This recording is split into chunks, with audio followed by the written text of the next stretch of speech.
What will make us truly happy? Part 2. Hi, I'm Mike Mason, and this is the St. Joe Society podcast.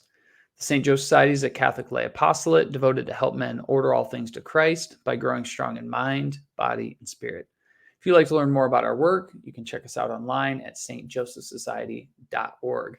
This is the Intro to Moral Theology, episode 11. And in this episode's a two-parter. This theme's a two-parter that we started last week, but we're trying to look at the object of happiness, okay? Now, in episode 9, the first episode this month, we talked about the fact that happiness is the subjective goal of life, okay? And what we meant by that was when God made human beings, he made them to be happy. Now, ironically, this is not a very controversial thing to think. If you go around and survey people and ask them, the point of life, now you get a lot of different answers, but ultimately, if you kind of press people or say, hey, the point of life is to be happy, you actually find most people will not argue with them that. When you look at the literature, okay, the kind of a philosophy of life, being happy takes center role. So that's not the controversial part. The controversial part is what we're talking about last week, this week, and next week. That is, the controversy is what object brings about happiness. So most, if not all people will agree that subjectively, my life, I want to be happy, you want to be happy, and so does everybody else. The question is what object will bring that about? And so we started our reflection on this last week just saying, well, there's objects that are below man, things like wealth, power, influence, honor, awards, stuff like that. Then there's man himself, which are like goods of body and soul that we can acquire in our own being. And then there's a good above us. Okay. And we said all goods can fit in one of these three categories. And so the object of happiness must be found in one of them. Well, we started with the goods that are below us. And we said, well, those don't work because power, wealth, influence, awards, all that sort of stuff doesn't work because all of those things are imperfect, finite goods. And as we discussed before, we are not after imperfect happiness, which is the only kind of happiness those types of goods can supply. We're looking for perfect happiness. So those finite goods underneath us cannot make us happy. Okay. Then we turned our attention to goods of the body and soul. And I put kind of goods of body and soul into 4 categories. The 2 we looked at last week were called hedonism and utilitarianism. Now, what these 2 views had in common is they both place pleasure at the center of the good and happy life. Now, what a hedonist says is that the point of life is to maximize pleasure. Okay, so make as much pleasure as humanly possible for yourself and use virtue to help you do that. Okay, so they don't mean, well, it's really pleasurable to get really drunk, so that's a good thing to do. They would say, no, it's not a good thing to do because you have a hangover the next day. So virtue serves pleasure because pleasure is the point of life. That was the hedonist. And we talked about why that doesn't work. We then turned our attention to the utilitarian model. Utilitarianism says, me-centered happiness is not the point of life, but our happiness needs to be not only for me, but for other people. So for utilitarian, this would be like the social justice warriors, the people, want to make the point of life is to help people, stuff like that. That's a utilitarian model. And we talked about last week that doesn't work, okay? Because one, if the meaning of life is to help people, then if you're helping someone, your life's meaningful, but the person you're helping is living a meaningless life, which is ridiculous. And hypothetically speaking, let's say everyone was helped. Okay, there's no help to be done anymore. Well, that means all of our lives would be meaningless, which is also ridiculous. Okay, so we saw that though pleasure is important to the good and happy life, though helping people is a perfectly laudable and wonderful thing to do, those are not the happy life itself. Okay, this week we're going to turn to Stoicism and evolutionism. Now, what these 2 have in common is they don't view pleasure like the utilitarian and hedonistic model do. They view like self-fulfillment and self-perfection as the goal, okay? But they do this in a unique way, which we'll get into now. All right, Stoicism is directly opposed to hedonism, like polar opposite, okay? As I said, hedonism makes pleasure the goal, and virtue is the means for acquiring pleasure, okay? Stoics believe that virtue is not a means to happiness, but it's happiness itself. So for the Stoic, virtue is its own reward. What the Stoic wants to be, guys, a Stoic in modern day society would be somebody who's like a military guy, special forces, or maybe like an austere academic who studies a lot, wants to do hard stuff. That'd be like a Stoic type figure. For figures like that, living a pleasurable life's a little bit irrelevant. Okay. It's not the goal for them. What they're trying to do is achieve things. And for the Stoic, the achievement you should make is perfecting yourself in virtue, because that's the point of life. The Stoic wants to be the strongest, wisest. In a sense, they want to be the last one standing when the world comes crumbling down. Okay, that's the Stoic goal.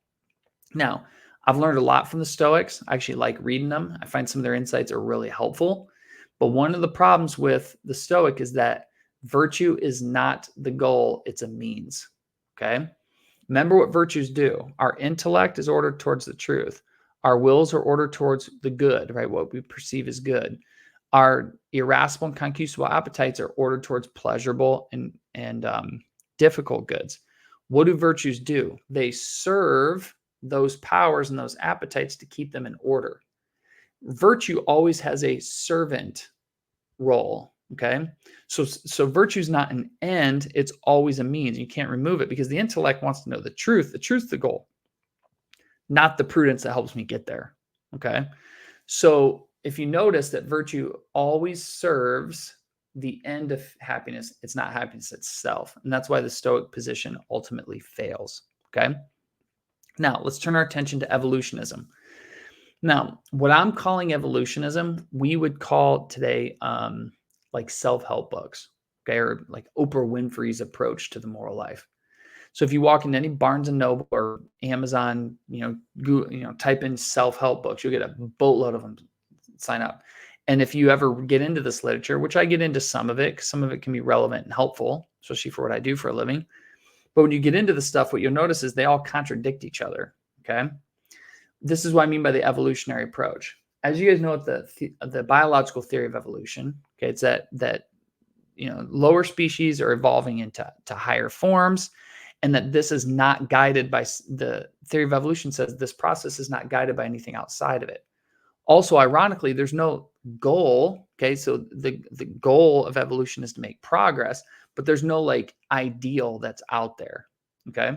Now, the theory of evolution was a very powerful one and embraced by lots of different people like psychologists and philosophers, even economists would take this theory of evolution and apply it to their craft. When you take evolution, you apply it to ethics, what you're saying is the ethical life doesn't have a fixed goal. What the ethical life's about is like self-realization, or maybe what we would say colloquially, becoming the best version of yourself. Okay. And this is going to be this view's downfall. Okay. Evolutionism, or personal or self-realization cannot be the end of man. Okay. Because ultimately what happens is no matter how self-realized you become, you're never satisfied with himself. And there's plenty of anecdotal, or we should say even stronger, empirical data to prove that. Okay. People who realize themselves or find themselves or become the best version of themselves aren't satisfied. Okay, it's one of the hallmarks of trying to do this, which shows that even when you become the perfect version of yourself you're trying to become, there's still a dissatisfaction involved in that. And that's not just some kind of like psychological hang up. It's like part and parcel of taking this approach. Okay. Second, evolution can't define what the human race is for. Like, what are we progressing towards? On a political thing, when I talk to progressives politically, I say, well, what are we making progress towards? There's no answer. Well, just progress for progress' sake. Well, then it's unguided. Okay. So if you can't tell me what the race is for and you can't tell me what I'm for, your view's kind of really taking a hit here. Okay. So evolutionism, though I'm not opposed to things like some of the insights of people who take this approach to ethics, okay, they'll have insights that are helpful from time to time. In substance, it fails. It's a deficient worldview. Okay. All right. So let's review where we've come from, and then we'll wrap up for this week. In episode 9, okay, the first episode this month, we argued that the point of life, God gave us a natural desire to be perfectly happy. So the point of life is to become perfectly happy. Okay. In the last two episodes, we've said, okay, what object can make us perfectly happy? And we first took up, say, okay, maybe it's something below us, like wealth, honor, fame, power, influence, something like that. Okay. What I argued is that no, those things below us cannot make man perfectly happy. Those things are a means to happiness. Okay. You might use power and wealth and family and honor and things in order to get to happiness, but they can't be equated. Okay. Those things serve man, they serve us. Okay. We don't serve them, if that makes sense. Okay. And they're all finite and imperfect. Okay. So finite and imperfect things can't create a perfect effect. Okay. Second, the last 2 weeks, we've looked at some non-Christian approaches that say, okay, maybe we as human beings can acquire certain bodily and spiritual goods that will make us perfectly happy. And the answer to that was no. And all hedonism, utilitarianism, stoicism, and evolutionism all prove to be deficient for the reasons I've given in the last 2 weeks. Okay, where does that bring us? If something below us can't make us happy, and man himself, whatever goods of body and soul we can acquire, can't make us happy, then that means there must be something above us that would make us happy. And that thing above us is God. Okay. So let's kind of bring this to a nice little close here. God made us to be perfectly happy. He put that desire in us and he wants to fulfill it. That was episode 9. The objects of our happiness, okay, below us or the goods of body and soul don't work. So now we're kind of like Adam in the garden. So if you think Adam in the garden, God says, it's not good for you to be alone, so go find a wife. And he lets Adam run around. Well, what we've done is we've run around a little bit. We said, well, can wealth, money, power, influence, can this approach make it? Can that approach make it?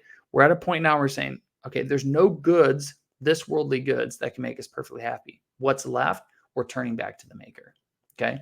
And what we are going to discover is that God himself is the only one that can make us perfectly happy. Okay. Why? And I'll give you a quick preview for next week. The intellect, the end of the intellect is the truth. The end of the will is what's good, right? That's what the will wants, is what's good. What the mind wants is what's true. What the concupiscible appetite wants is what is beautiful. Okay. We want to be perfectly happy. In order to be perfectly happy, we have to find something that's perfectly true, perfectly good, and perfectly beautiful.